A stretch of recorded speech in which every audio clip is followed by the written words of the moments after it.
Welcome back to another episode of Rock Boys Football. We have some big-time news for the Michigan fans. Blake Corum running it back in 2023. It looked like for most of the season kind of a lock to go to the NFL, and you wouldn't blame him. He looked like one of the best running backs in the whole entire country. Obviously, the unfortunate injury, the culture of this team just feels special, and Blake Corum is probably the largest part of that culture. I think you're getting one of the best running backs in the country coming back, but also one of the best leaders in this locker room coming back. Very excited to talk about this and talk about who else might be coming back for Michigan. Before we do, I just want to say thank you guys for all the support you guys have shown, especially the Michigan fans. Like, there's not anything my brother and I like doing more than talking Michigan ball. We've been doing it since we've been 6 years old, and the support you guys have shown and the comments that you guys have, like, that's a blast. We love talking Michigan with you guys. So if you do enjoy the content, consider subscribing to the channel. We're talking a lot of Michigan ball in the offseason because, again, you look at what teams you're projected to be top 5 teams in the country. Michigan's right up there with all the talent they are returning. You add Blake Corum to the list. Dill, I'm going to kick it off to you. Let's hear your just early reactions, initial reactions to the news here. I mean, obviously super excited. And again, like, everyone knows how good he is as a running back. And I think when you go and watch back Michigan, the running game wasn't the same when he was down. Like, we couldn't get that 5 yards a touch consistently. And yeah, we still had some good explosive plays and all that, which matters. But when Blake was in, he's so hard to tackle and he's so consistent getting positive yardage. You saw that not go so great against TCU and Ohio State. So to get him back and think we can do that hammer ball again, that's huge to me, because that was when our offense was the best. We were doing that. And it's like the consistency from touch to touch. Blake Corum, if you block for 1, he's getting 3. If you block for 5, he's getting 15. And if you block for 10, he's hitting the home run shot. There's not more. In my opinion, you look at the running backs coming back, I think Blake Corum is probably the best running back in the whole entire country. And I'm convinced if he stays healthy and plays in that Ohio State game, he's probably the Heisman Trophy winner. That's how good he was. That's how meaningful he was. And to echo what you said, I love Donnie Edwards. I think he's going to be a great back. I think he already is a very, very good back. But in terms of a bell cow, Blake Corum is that dude. The ability to take the volume he takes and the consistency he runs with, especially inside the tackle, that you're looking at the best running back duo. The big thing is to have them both healthy the whole year, because that's when Michigan's offense looked almost unstoppable. I mean, against Penn State, and when those two were both able to take meaningful reps, like, that's when Michigan was at their best. Because again, I don't think you'd want to see Blake Corum run back and do 35 touches a game. That's just like too many touches, and that'll wear any running back down. And he's got the motor and the strength and all that to obviously shoulder it, and he did a really good job. But again, you want to see him in the 20 and Donovan Edwards in the 15. I think that's probably the breakdown you want. And then on top of that, Donovan Edwards catching 5 balls. That's probably the sweet spot for the offense. And again, when that's what Michigan had, they looked very much untouchable. Yeah, and one of the I completely agree with you. We even felt that, and we talked a little bit about it. The lack of trust in like, this running back room is really good. When you say, like, Michigan has like 2 top 5 arguably running backs in the country returning next year, but the depth wasn't great. I mean, for example, Khalil Mullings, who played linebacker most of the season. I mean, the biggest games that we had to play against Ohio State and TCU in the college football playoffs switched over to running back because, again, CJ Stokes, the true freshman, had trouble with ball security. Not really sure what the deal was with Tyler Dunlap, but the depth in that running back room wasn't great outside of Blake Corum and Donnie Edwards. I think it's going to be good next year. He assumes CJ Stokes is going to be a little bit more experienced, and you have Cole Cabana coming in that 2023 class. But Michigan, you know what they want to do. They want to run the football 40 times a game, and they have 2 of the best running backs coming back in 2023. And Dill, Blake Corum coming back. I don't think, though, for Blake is he's the culture carrier. I think he is very much with Hutchinson and Josh Ross, like those guys. You kind of attribute a lot of the turnaround of the program. He's right up there with them. I mean, since he was a freshman, he's played really pretty good football. And in last year, I know he was hurt, but in the big moments, he played big for Michigan, Nebraska, Ohio State. He made those plays, and a guy who's super unselfish and seems to really be behind the Michigan program overall.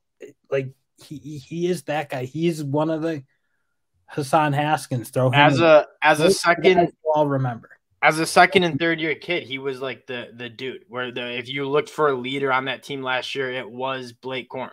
And then coming back, everybody says like nobody works harder than Blake Corum in the weight room, and I think everyone sees that on the field. But a true leader, big time Aiden Hutchinson vibes. Like if you remember, Hutchinson could have gone after his third year of the draft, probably would have been a day 2 pick. Decides to come back, ends up being a top 2 pick in the NFL draft, and kind of led that Michigan breakthrough where we beat Ohio State, go to the college football playoffs. If you're looking for another breakthrough, national championship, this is a team that's looking primed for that.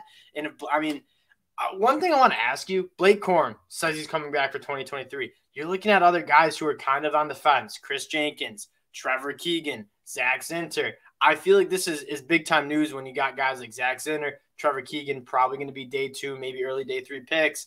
Looking at their star running back coming back for 2023. What do you think here? I mean, I think what it does is, for sure, those two I think want to be part of the title. I mean, who wouldn't? Everybody in college football does.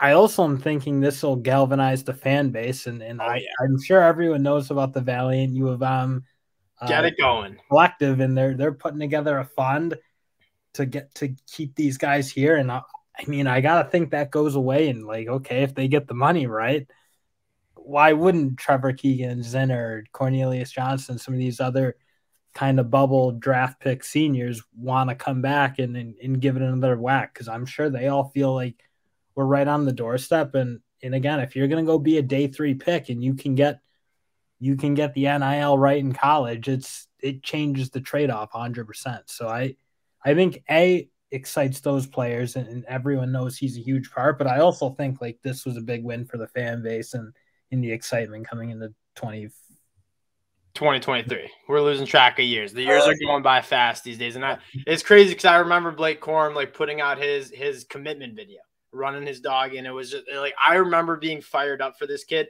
when he was like a senior in high school, and now he's coming back for his 4th year. And again, something is just different with this program. And you look at 2023, is like is there a more complete team than the Michigan Wolverines? And this is like the first time that I think Vegas will have Michigan as odds-on favorites to win the Big Ten. You look at how many guys are going to be leaving Ohio State, both their starting tackles, obviously C.J. Stroud, wide receiver Jackson Smith-Njigba, Marvin Harrison potentially going to USC in the transfer portal, Michigan returning so much productive players on both sides of the ball next year.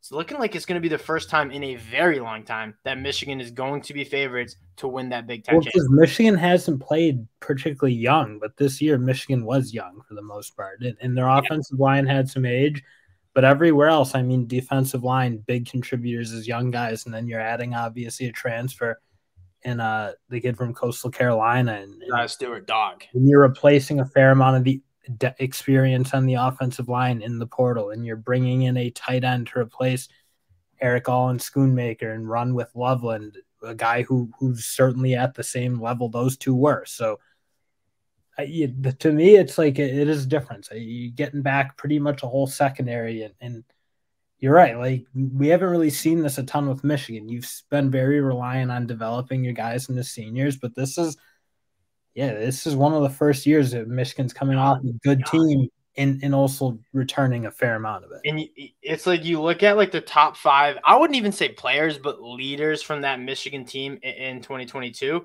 J.J. McCarthy coming back, Blake Corum coming back, and on the defensive side of the ball, Mikey Sandstrill coming back. I mean, you lose guys like Mike Morris, like Ronnie Bell, who it makes sense. Like they both had phenomenal years. Go get your money, go to the NFL. And two guys that I massive fans of, but the production's coming back and the leadership's coming back. And then obviously we've been talking about Jim Harbaugh, and if he's on the fence of going to an NFL team, like you're looking at this team, like this is the year for Michigan to win a national title. I wasn't not sure if we were ready to beat Georgia this year, but next year, like there doesn't seem to be many teams that preseason look to be better than the Michigan Wolverines.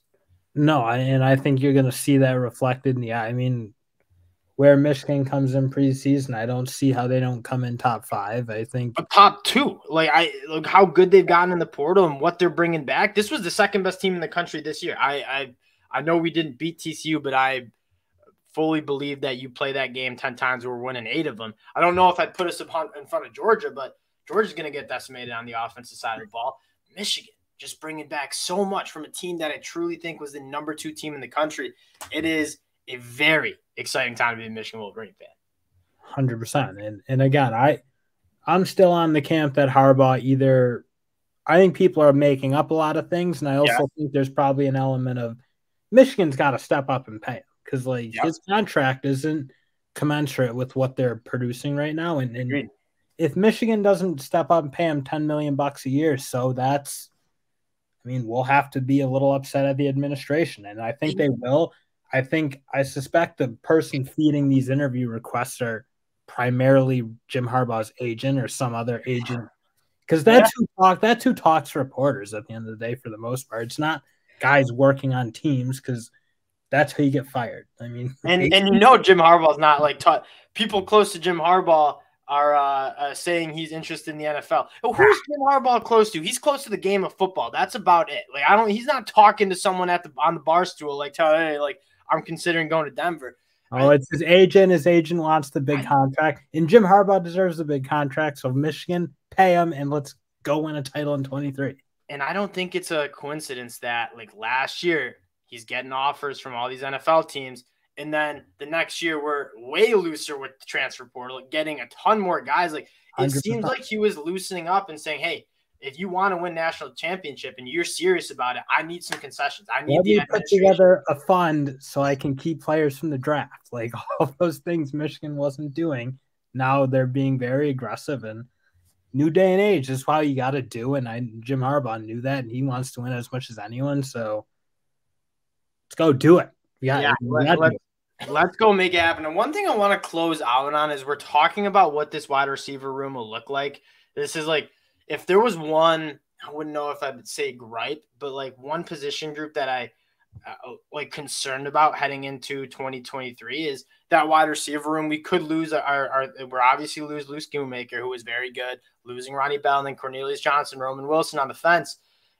I obviously want both of them to stay. Very, very good football players, but I mean, give me guys like Darius Clemens, Tyler Morris, Amarian Walker. Like, very excited for some of those young bucks who you're hearing great reviews on from summer camp. They weren't necessarily ready to start playing football, but J.J. McCarthy building that chemistry with those wide receivers where you saw it click kind of down the stretch, and people forget J.J. was hurt with an elbow shoulder injury all of the offseason. Didn't really get many reps. You're going to get J.J. McCarthy 100% of those reps as QB1. And even when he was getting the reps, it wasn't QB1. Cade McNamara is still getting those reps. Exactly. This is a very, very exciting time for Michigan. We might add a couple more guys from the portal. And again, keep an eye on guys like Trevor Keegan, like Zach Zinner. This team could be extremely special in 2023. I think Michigan got better from 2021 to 2022, and I think they're even going to get better from 2020 during 2023. Like, this is the time to be a Michigan Wolverine fan. I cannot wait until August when you start camping and start out this season. Again, want to say thank you guys for the support. Again, if you like talking Michigan ball, consider subscribing to the channel and then get down in the comment section. Let's get it going. We appreciate you guys, and we'll talk to y'all later.